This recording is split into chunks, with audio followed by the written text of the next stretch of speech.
بسم اللہ الرحمن الرحیم۔ اللہ تمہیں تب تک توڑتا ہے جب تک تم اس سے جڑ نہیں جاتے۔ وہ تمہیں تب تک بے سکون رکھتا ہے جب تک تم اپنا سکون اس میں تلاش نہیں کر لیتے۔ وہ تب تک تمہیں عارضی محبتوں کی طلب لگائے رکھتا ہے جب تک تم اس کی محبت کی پہچان نہیں کر لیتے۔ بتایا کریں اپنے دل کی کیفیت اس سے بتایا کریں کہ آپ کیا محسوس کر رہے ہیں، کتنی تکلیف میں ہیں۔ آپ یقین کریں وہ بہت پیار سے سنے گا۔ اس کے سامنے رو لینے سے ہی آپ کے دل میں سکون اترے گا۔ بے شک وہ دلوں کا امراض ہے۔ نبی کریم صلی اللہ علیہ وسلم نے فرمایا، سود کا ایک درہم جانتے بوجھتے کھانا 36 مرتبہ زنا کرنے سے بدتر ہے۔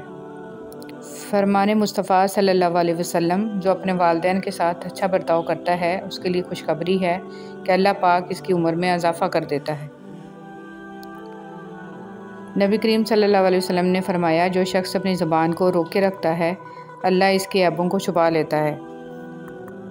رسول صلی اللہ علیہ وسلم کی نصیحتیں۔ معاذ بن جبل رضی اللہ تعالیٰ عنہ سے مروی ہے کہ رسول صلی اللہ علیہ وسلم نے فرمایا، انہیں کسی قوم کی طرف بھیجا تو انہوں نے کہا، اے اللہ کے رسول مجھے نصیحت کیجیے۔ آپ صلی اللہ علیہ وسلم نے فرمایا، سلام کو عام کرو اور کھانا کھلاؤ اور اللہ سے اس طرح حیا کرو جس طرح تم اپنے گھر کے کسی فرد سے حیا کرتے ہو، اور جب گناہ کرو تو اس کے بعد نیکی کرو، اور جتنا ہو سکے اپنا اخلاق اچھا کرو۔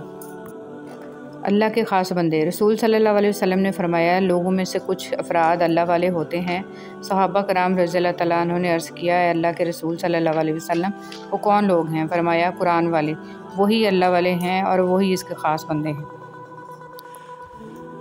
رسول صلی اللہ علیہ وسلم کا غسل۔ حضرت عائشہ رضی اللہ تعالیٰ عنہ روایت کرتی ہیں کہ نبی کریم صلی اللہ علیہ وسلم جب غسل فرماتے تو آپ صلی اللہ علیہ وسلم پہلے اپنے دونوں ہاتھ دھوتے، پھر اسی طرح وضو کرتے جیسے نماز کے لیے آپ صلی اللہ علیہ وسلم وضو کیا کرتے تھے۔ پھر پانی میں اپنی انگلیاں داخل فرماتے اور ان سے بالوں کی جڑوں کا خلال کرتے، پھر اپنے ہاتھوں سے 3 چلو سر پر پانی ڈالتے، پھر تمام بدن پر پانی بہا لیتے۔ رسول صلی اللہ علیہ وسلم نے فرمایا، اللہ عز و جل فرماتا ہے، میں نے اپنے نیک بندوں کے لیے وہ کچھ تیار کر رکھا ہے جسے کسی آنکھ نے دیکھا ہے، نہ کسی کان نے سنا اور نہ کسی انسان کے دل میں اس کا خیال تک آیا ہے۔ ساری بات توفیق کی ہوتی ہے۔ جب اللہ تعالیٰ ناراض ہوتا ہے تو سجدے کی توفیق بھی چھین لی جاتی ہے، فرض نمازیں بھی ادا نہیں ہو پاتی ہیں، اور جب وہ راضی ہو جائے تو آدھی رات کو جگا کر اپنے حضور کھڑا کر لیتا ہے۔ یا اللہ تو میرے نصیب میں وہ لکھ دے جس کی مجھے چاہت ہے، وہ دعا جو میری نمازوں میں ہے، وہ دعا جو میرے وجود میں ہے۔ اے رحمان و رحیم، تو دلوں کے حالوں کو بہتر جانتا ہے، مجھے وہ عطا کر جس کی تمنا مجھے بے سکون رکھتی ہے۔ بے شک تو کن فیکون کا مالک ہے۔ آمین ثم آمین یا رب العالمین۔ تہجد بہت طاقتور عبادت ہے کیونکہ یہ ثواب یا گناہ کے خوف سے عاری ہے۔ تہجد تک انسان تب پہنچتا ہے جب ساری حسرتیں دل کا ساتھ چھوڑ دیتی ہیں۔ پھر انسان یہ نہیں سوچتا کہ اتنا ثواب ملے گا یا اتنا گناہ ملے گا، تب بس انسان یہ سوچتا ہے کہ اللہ ملے گا، اللہ سے ملاقات ہوگی۔ جب تمہیں کہیں سے کوئی امید نہیں رہتی تب وہ تمہیں تہجد کی لگن لگا دیتا ہے اور ایک نئی امید سے جوڑ دیتا ہے، اور پھر تم جان جاتے ہو کہ جو درد دن کے اجالوں میں نہیں سمٹ پاتا وہ رات کی تاریکیوں میں سمٹ جاتا ہے۔ کن فیکون۔ کبھی کبھی ہم ہار جاتے ہیں، زندگی ہر پل تھکا دیتی ہے، بے بسی ہوتی ہے اور ہم ہوتے ہیں، تکلیفیں، اذیتیں اور غم پہلو بہ پہلو ہمارے ساتھ بنتے جاتے ہیں۔ الفاظ کہیں کھو کر خاموشیاں تھما دیتے ہیں، اور پھر ان سرگوشیوں اور خاموشیوں میں دل چاہتا ہے کہ رب بس سن لے اور ہماری دعاؤں کو کن سے فیکون کر دے۔ معجزہ کیا ہے؟ کیا یہ معجزہ نہیں ہے کہ اللہ نے عربوں کی آبادی میں تمہیں خود سے قریب ہونے کے لیے چنا ہے؟ کیا یہ معجزہ نہیں ہے کہ اللہ نے اس غافل دنیا میں تمہیں سجدے کے لیے چنا ہے؟ کیا یہ معجزہ نہیں ہے کہ رات کی تاریکی میں اللہ نے تمہیں تہجد کی لگن لگائی ہے؟ کیا یہ معجزہ نہیں ہے کہ اب اللہ سے ملنے کے بعد تم وہ نہیں رہے جو پہلے کبھی ہوا کرتے تھے؟ حضور اکرم صلی اللہ علیہ وسلم نے فرمایا، دنیا کی زینت 3 اشیاء ہیں، مال، اولاد، عورت۔ آخرت کی زینت 3 چیزیں ہیں، علم، تقوی اور صدقہ۔